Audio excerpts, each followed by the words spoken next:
Want your podcast and videocast to be seen, heard, found, and rewarded in this noisy digital world? Then join podcast industry experts Tom Hazard and Tracy Hazard as they debunk all that outdated and bad advice you've been getting from the podcasting gurus and share what actually works today, bringing you those smart cut tactics proven to feed thousands of brands, blogs, videos, podcasts, and social channels with bingeable original voices like yours. Get ready to feed your brand.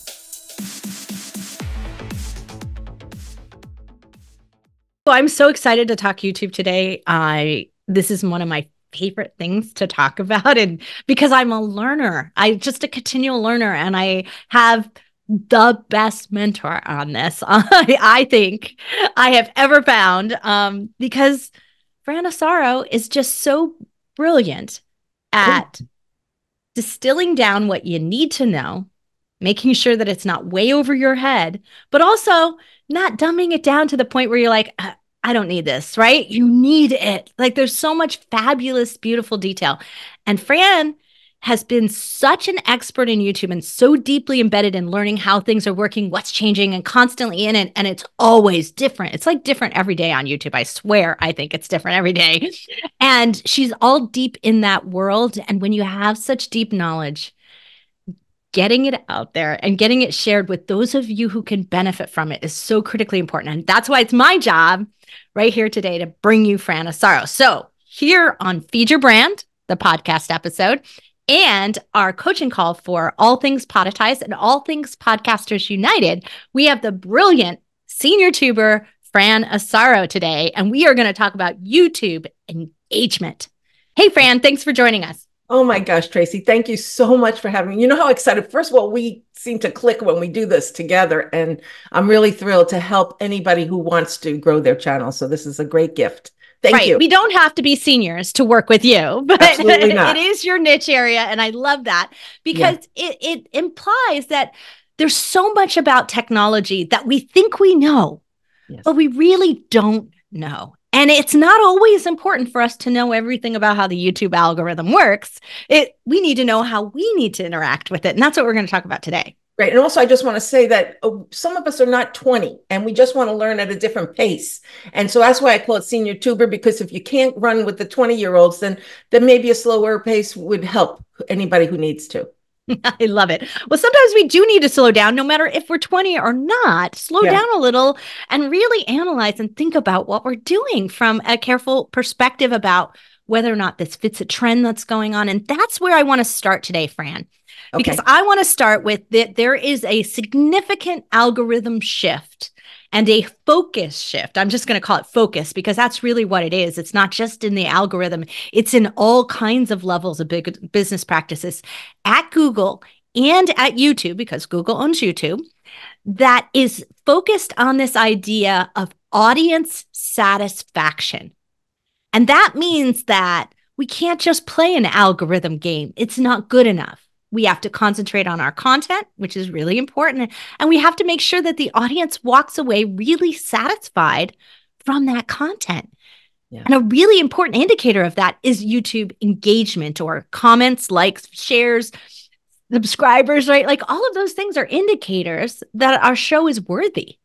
Yeah, exactly. And I talk about the algorithms in basic form because I don't know how to explain the technical, but YouTube's algorithm is they want to keep you on the channel, the platform as long as they can so they make money. And we're a microcosm of that. We want to keep people on our channel as long as we can so we make money and YouTube makes money. That's really all you have to do. And so with the 4 quadrants, I call it optimization, where you learn how to optimize your channel and your video, monetization, where you strategically learn how to earn money through YouTube, and then maximizing your videos so people stay on your channel, and then engagement. If you have those 4, if you just educate yourself on those 4, you got it made. You're better than 90% of the people on YouTube. And I want to step in here and say, just because you might not be monetizing through YouTube's model, like ad money or anything like that, doesn't mean you're not monetizing your content. Exactly. And that means that you need those people to listen all the way through, because they need to want to reach out to you and buy your book and buy your course and come back to your core business from that. And the most brilliant thing about this, so for those of you podcasters out there, you know how hard it is to get them off of Apple and Spotify and get them back into your ecosystem, to your home base, to your website, right? It's hard to get them off of that because there's no outreach. YouTube provides all that. It is going to be one of the most brilliant platforms for being able to do YouTube podcasts coming up. It's not quite fully shifted over there. It's kind of like halfway there. But as it does it, it's the one place where you'll actually be able to talk to your listeners and viewers. That's a fabulous opportunity and connection base that you can make. So this engagement, learning this engagement piece is critical. And this is the one piece that I think most people have no clue about in YouTube. We think occasionally I make a comment on a video, but we don't think of it as important. Right. We don't. As a matter of fact, it might have been that way 10 years ago. You could slap a video on, but nowadays so many people are on YouTube and making money, but they're learning the ins and outs so that they can increase and leverage their channel for other people. So let's talk a little bit about the difference between YouTube as a social engagement platform versus the other social media channels out there. They're quite different. Yes. And what do you see as the significant difference to, say, let's say YouTube and Instagram, or YouTube and Facebook? I know I sound like a broken record, but YouTube is the second largest search engine in the world, second only to Google, who owns it. So what happens is you can be searched for years and years to come, whereas other platforms, you may get lost in a day, a week, a month, where I have people still engaging in videos I put up 5, 6, 7 years ago and still earning money from them. So I don't think a lot of channels will do that. Plus, you do have some channels that become like what's going on with TikTok. You don't know if it's going to be there tomorrow. You want to make sure many of those people are coming over to YouTube even as a backup, because it's a more solid foundation. And that's what we want, something that seems a little bit more solid. Nothing's guaranteed, but definitely that. Well, I have this relevancy chart that I've used before, and I'll drop it in the blog post for this episode at podcastersunited.org so that you can see this. But I have a relevancy chart. And really what it shows is that the amount of relevant content, how long a piece of content lasts in social media, is extremely short. And it can be anywhere from an hour. I think TikTok, it's 30 minutes. Like, it's really scary how short that relevant window is, exactly. All the way down to Pinterest, which lasts 4 days. Like, so like, and that's crazy to think about. But YouTube, months, podcast and blogs, years. Yes. That's a huge difference right there from just even being able to, like, as you put it, that searchability. And then if it becomes popular, if it's liked a lot, if it's viewed a lot, if it's shared a lot, it can stay in that relevance for quite a long time. Exactly. And that's why engagement is so important. It helps you connect to your audience, build trust, keep people there. You'll be able to get feedback from them. They'll be able to help you improve your channel. There's a lot of interaction when you have a channel that is it's a business in and of itself. There's so many things you could do on YouTube from there that you run your business and then share with all the other platforms. So it's not like we're discouraging. You need all those other platforms, but just this would be great as a foundation so that you have one place where it starts and then it trickles down to your other platforms. I love that. I love that thinking on it. That's why we live stream right into YouTube right now, right? That's one of the models that we do. Now, we do make sure we have our own home base that we own, which is our website, but everything that we do on YouTube is embedded in that website. So they're actually very integrated, and that is our strategy here. I want to really talk about that engagement piece on YouTube. Does it really get you more video views and more channel subscribers? Can it do that? Well, think about it. If you see somebody on YouTube and you like them and you comment and they don't respond to you, you feel a little slighted. So you want to make sure that you are completely connected to your people, whichever way you decide. I mean, there's many ways to do it. I've got 5 I'm going to be sharing today. I've got 20 more ways to do it behind that. And if you just learn the ones that feel right for you, because it is important. Think about any of your favorite businesses and how you feel when they send you something, email you something, mail you something, call you up. And this is our way digitally to stay in touch with people, and people like it by knowing that you care, that they're there. Right. So what you're saying is that engagement is a two-way street, right? Like we have Yes. to, if they're going to engage with us, we have to encourage it by engaging back. Yes, those are my first two. So yeah, just to start off, my first one is to answer questions. Anything that if they're going to comment, and you can answer them three ways. You can answer them in the comment section, you can answer them in a video section, or you can answer them in your community page. But the idea is to answer them.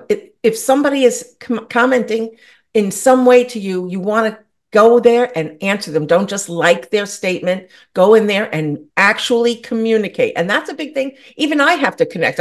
I'm liking things and loving things all day long, but how many of those people heard from me in my heart? So you want to respond to them and maybe give them an FAQ. If they're having questions, send them to your FAQ section. And you also want to put anything you want, like your FAQ section could be in your community page. You want to make sure you provide as much help as possible to anybody who's asking, because that's free advertising. You have somebody who's asking, that's going to stay on your channel, that comment.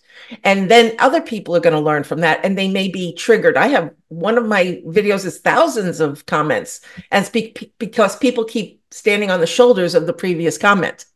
Right. So that, yeah, it can kind of continue to build on that. Is there a way for us to encourage video comments, like kickstart it?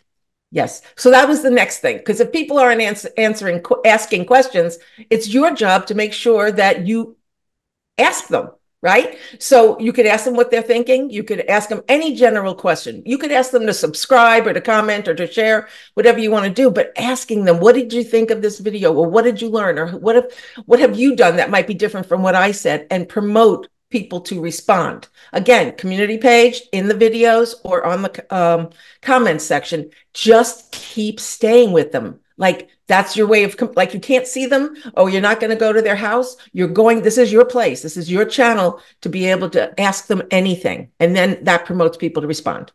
Well, podcasters, you have a great opportunity. So thinking about that, you doing guest interviews, you all have an opportunity to ask your guest an additional question. So you could even kickstart it that way and say, now, what questions do you have for Fran Asaro? Like I can do that right in the video. So you have an opportunity to not just ask out randomly, you can ask and interact with your guests and jumpstart those comments. Yes. And doing it in the beginning of a video is always important, because not everybody has somebody watching their videos all the way through. So either you can ask them a question up front, or you can say, stick around. We have some questions for you that we really want your opinion on, or we have a poll for you because your opinion matters. So that's doing it on the video, but you could also be doing it in the comments at a specific timestamp. Is that correct? You could put it on a specific timestamp, and then it would show up in the video. You can do that for sure. Okay, interesting. So how do we encourage more channel subscribers? How do we get them to do that? What's the best way to do that? Subscribers, shorts really help with subscribers. Okay. The more shorts you put out, you're going to get more views, and that's going to lead to more subscribers. And then it also leads to the long form videos, which is going to give you watch time hours. And that's how you can earn money later on, by getting to become a YouTube partner. And staying available, letting people know what they can expect from you, will also help with subscribers. If they know you're showing up every week for a podcast, or you're going to have a live every week, and they want to be a part of that, that would also promote, because they know what to expect from you, and they're going to, if they're interested, they're going to join. They're going to come into the next one. And so, yeah, subscribe so you get notified the next time we go live here on Feature Fran, yes, right? Like exactly. that you want to say that. You want to put those in any kind of the tools. There's info cards, there's end cards, there's all kinds of little tools that you can utilize on your videos, but encouraging those. I think that you're right that I'm a bigger fan of using the YouTube shorts to send to the channel overall, or send to that full length video. I only do one or the other. I don't do like the next video or the next thing. I prefer to have it send directly back to the channel, because I think they're going to get more that way. Well, that's up to the person. If you feel like your shorts are very pertinent to, like if my podcast gave 10 ways to support your YouTube your favorite YouTube creator, I'm going to want those shorts to go to that podcast so they can see the other 9, right? If you'll be the judge of that. This is not what I say it goes. This is an idea, whatever fits for you. But same thing. You could have office hours. If you could have announcements, you could do lives. You can just post things wherever you want in the community page, whatever it takes to stay in touch, and whatever feels right for you. Because if you're not going to do it, then don't let that be on your list of things to do. Put the things that you feel inclined to do. It just dawned on me that some people may not be YouTube savvy enough to understand the difference between their channel and their community pages. Right. Could you tell us the difference between the two? It's almost like a homepage for a video. So when you have your homepage for YouTube, you have your banner, the name of your channel, and it's got menu tabs at the top, right under the name. And one of those is community. And that's almost like a Facebook page or another platform. It's like a feed roll, a yes. blog roll, a feed. Yeah. So you could put in all your posts, but you could also do polls and questionnaires, and you could put videos in there. I don't advise videos because they're already watching videos. You want to give them something different. And then if you have a membership club through YouTube, you could actually speak to each member level by choosing who's going to get that community post. So it doesn't have to go to everybody. You could put, isolated messages to your community. Interesting. So there's a lot more opportunity for engagement there that not as many people are taking advantage of. Not at all. No. Okay. So we did channel subscribers, comments, community page, video likes. Like, do they still matter? Do you want people to thumbs up and the videos? Yes. And does it really matter if they thumbs down it? Well, nobody else is going to know but you, but it could affect the algorithms because maybe you won't get as many impressions if they're noticing nobody's liking it. But they took that piece out where people can't see how many dislikes you have, but you'll know, and YouTube will know. So you do want to make sure that people are liking it. And yes, it matters. Comments matter, shares matter, any kind of subscriptions, all that matters. So you're going to want to promote that however you want. You could ask them every time. You could ask them once in a while. Make sure if you like this, you share it, whatever. Sometimes we don't think of it. I know this business and I don't always think to share. So if somebody says, don't forget to share, we're not getting insulted anymore. We're used to hearing it. And sometimes that gets me to take action. Yeah, like we need an invitation to say, I was like, oh, Fran just delivered such great value to me. Yeah. And in the back of my mind, we want to do something for her. So if she says the best thing you could do to help me out is to share this, you're going to do it because you want to pay it forward. Exactly. And the thing is, if you're a YouTube creator, you want to learn how to support other YouTube creators. That's why I did the podcast about it, because you want to learn how to support others. And in return, send that podcast to other people, your people, and let them support you the same way. So it's really interesting what you put out there. Yeah, absolutely. So we've got subscribes, comments, likes. I want to quickly touch on the dislikes, though. So can dislikes get you into a little bit of trouble if you're just like, this is a video about, what we hate. So you don't want to click the thumbs up. So do you have to be careful with your your content being actually more attuned to disliking, and that could actually hurt you? Yes, some people are disruptors, so they don't mind getting dislikes. They don't care. It depends. Do you want to be something that's shared because people liked it? I have people who want to have complaint channels, and I said, that's fine. You want to have a complaint channel or a reaction channel, that's fine. But do you know who your audience is going to be? And are you okay with that audience? And so if you want people who are the types that dislike, that's something you'll have to decide when you put up that video. Do you want to put something that people are going to say, I don't agree, I do agree? It's going to cause a lot of reaction, and if you have to be up to it. Well, I think in YouTube's current focus of audience satisfaction, even if they're not dissatisfied, it's what they wanted was a chance to complain, then you've satisfied your audience. So it still works, even if it's not what you actually think of as positive message, right? Exactly. I love that. So you talked about sharing, motivating someone to share, and making sure to mention that. What are we missing? I think there's a fifth thing I might have missed there. So you want to ask them to share, comment, subscribe, like, and there is one thing missing. I don't know. I'll have to get back to you. I thought there was a fifth thing. I think it's that you're supposed to reciprocate, right? Like you're supposed to do it. No, that wasn't it. But yes, you're supposed to reciprocate. But I think there's one other thing. I'll have to go through my own video now. You'll have to go through your own video and figure it out. I thought I wrote them all down, so I'm pretty sure it is. But I think it was really that if you want engagement, then you have to engage. Yes. Right? Like you absolutely have to do that. And I think we have such a great opportunity to engage with our guests here and really make that happen. And so one of the practices that I've always done and I started it on LinkedIn, but I've carried it through all of the social channels, is that when we have a new guest who comes on, we immediately like their channel, follow them in whatever social media platform that is, and we add their channel, we add a video from their channel to our like guest playlist. So we have a playlist that we created in our YouTube channel where we are just highlighting one great video that we really enjoyed from the guest side of their videos. And it could be a sales video, it could be a video about their book, it could be a webinar. It doesn't have to be their podcast video, but typically we do share that more often than others. Is that a good practice? Did you say, is that a good practice? I did. Okay, so I was just going to answer that. So it's a very nice gesture, but here's what you could be creating. When you're asking people to like, and they like you, so they want to be kind to you, are they people who are going to engage in your channel? And if they're not going to engage in your channel, you just set yourself up to not look great in YouTube's eyes or a sponsor's eyes. If they say, okay, this person has 1,000 subscribers, but nobody's doing anything. They all liked you, but they're not following you. They're not watching your videos when they come up. And that's the thing you really have to decide. What do you want? Likes, or do you want serious followers who are going to give you a future? That is such a good point, Fran. And I see, this is why I love having Fran on the show, because she always brings up the brilliant, deep knowledge perspective on things. And this works really well for me because my guests are my profile.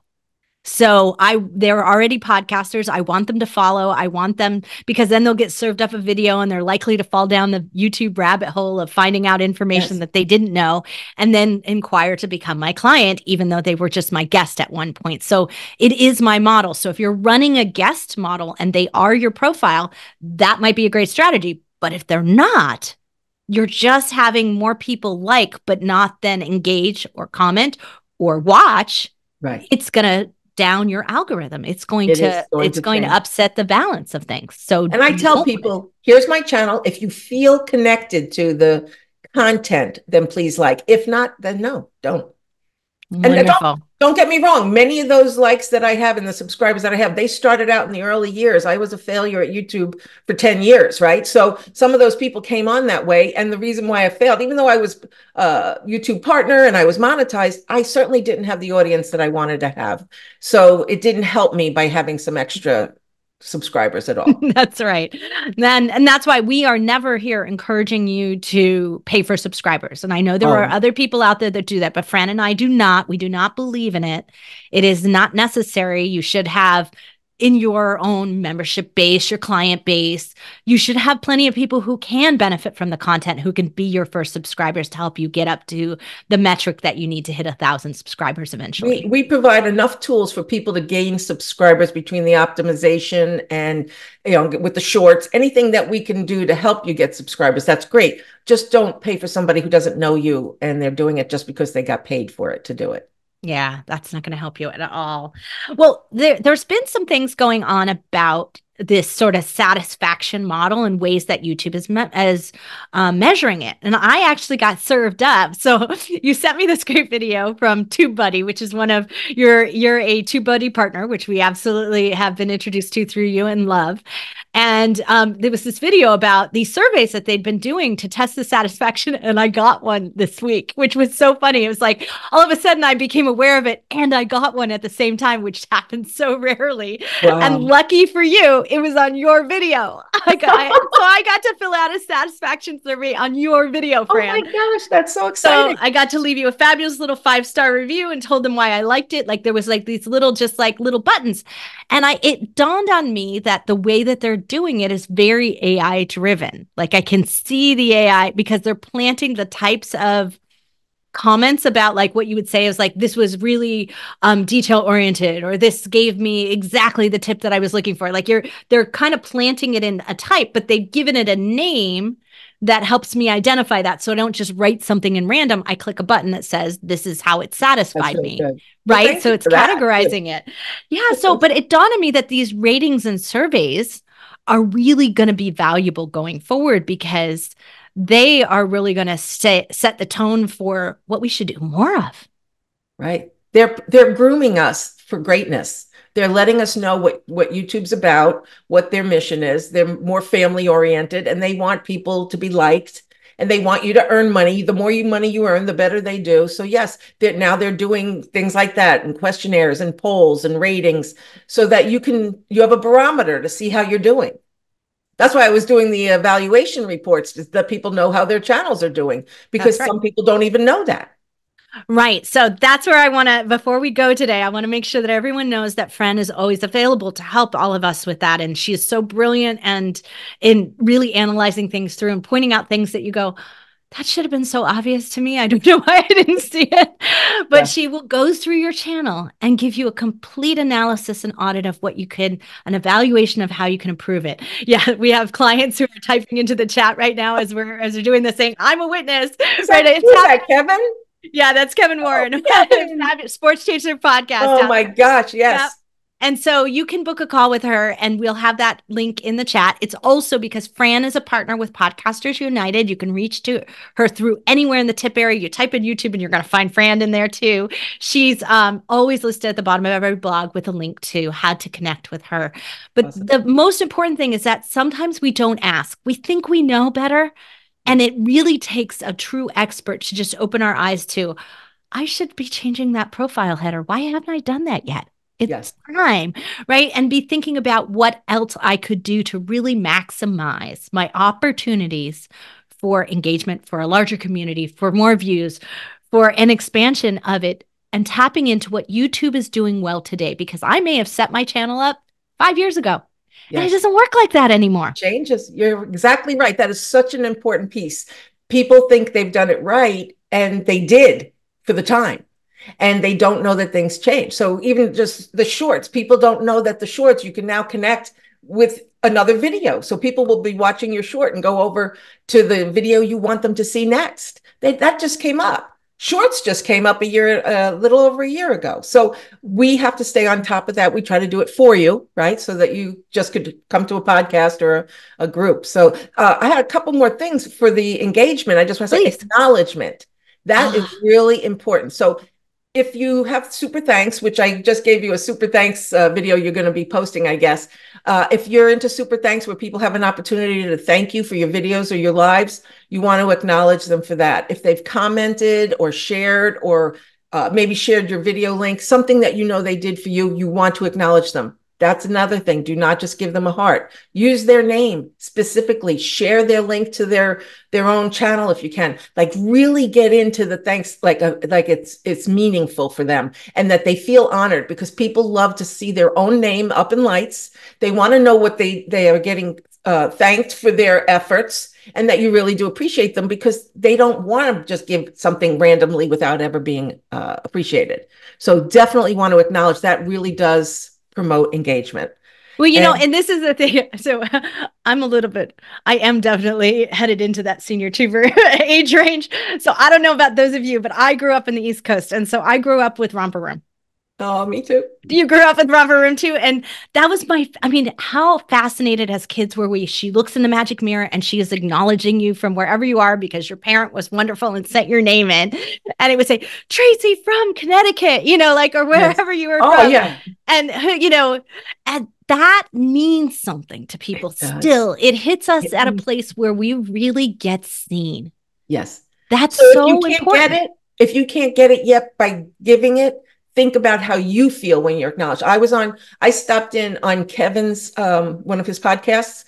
He stopped and he says, "Is Fran, my homegirl there?" I clipped it and I posted it for other people to see, because look at it, I'm his homegirl. I was just so excited. I've never been anybody's homegirl before, so it was just really fun. So thank you, Kevin, because that was good. And that's what you want to do with other people. By the way, I wasn't the only person he acknowledged. I've gone back to others. So I know he's good to everybody, but I felt like it was my moment. And that's what I appreciated so much. So creating that opportunity is the best way to encourage more engagement, because when they see you doing it for one person, they want to be that person next time. Like Romper Room. I don't know why she would have ever had my name, but I was waiting for it to show up anyway. Like maybe she would put me out of a phone book. I don't know. I wished well enough, right? Into the magic mirror. But, here's the thing that I really want to leave with is that this idea that YouTube, Google, everyone is very concerned about inauthentic content, AI-driven content, and they are very concerned about that. So they have done a lot to shift the fact that it doesn't matter whether it's AI altered or not, if it's satisfying the audience. And that's what they're looking at doing. But it also gives us smaller channels a chance to shine. If we have a real human voice, and even if we don't have a ton of subscribers yet, but we're satisfying the ones we have, we have an opportunity now for YouTube to boost us. And that is really, I think, the most important opportunity for us to take advantage of. And that's why I wanted to bring you this engagement piece today, because if this can encourage more of that and put you in that place where YouTube sees you as valuable, you're going to tap on the wave of this new channel boost, this small channel boost that they want to give out. Yes. So before we end, I just wanted to give you my last. I had 5 A's, and I have to finish, right? I have to finish the 5 A's. We're on the last one. So just to go back over, it was ask, answer, your availability, and to acknowledge them. The last one is analytics. Now, how can analytics help you? You'll know if your right audience is finding you. You'll be able to get your demographics, age, gender, location. You'll get to see that. And you can see it by We don't get that, podcasters. Just so you know, we do not get this information from our podcasts. We cannot get it. Apple and Spotify refuse to share it with us. This is an opportunity to understand your audience. Absolutely. So you can get an analytic by your channel, but I recommend you go to your videos analytics as well to see who's watching it, what time of day they're watching it. So you know when to post your videos. You want to promote engagement. You want to give your people who are showing up what they want. How did they get to you? Did they come to you through Facebook? Then you want to promote your videos on Facebook. And what kind of retention? Did they stay there for the entire video, or did they leave after a minute? And why did they leave after a minute? Which is a whole nother conversation we can have, Tracy, on another time. But these are the things. It gives you engagement metrics. So what they're sharing, what they're playing back, what they're watching more than once, what they're liking, it gives you all of that, your traffic sources. It's just so important. So just to get to know your audience, to know, I have to tell you that my story is, I had a channel that I wanted to reach women, because at one point I was just reaching women. And I went in there and I didn't have any women. I had all men. And I thought, okay, I should have looked at that a long time ago, right? So I changed it. And within a couple of months, I had mostly women. Now I want to reach everybody. So now I have to, keep changing that. But I get to do it. I'm not a victim to the analytics. I'm in control of it. Once I see how it's working, I get to play with that. That's fabulous. Such great insights. I told you we were going to have so much fun here today with Fran Asaro, senior tuber, expert in all things deep knowledge YouTube, and always experimenting.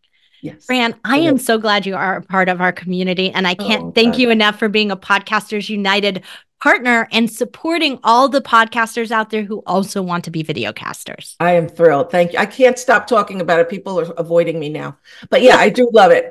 If you don't want to talk about YouTube, then maybe we shouldn't talk. So well, for those of you watching this on the live stream or listening to this on the podcast, I'm sorry, but we're going to drop off.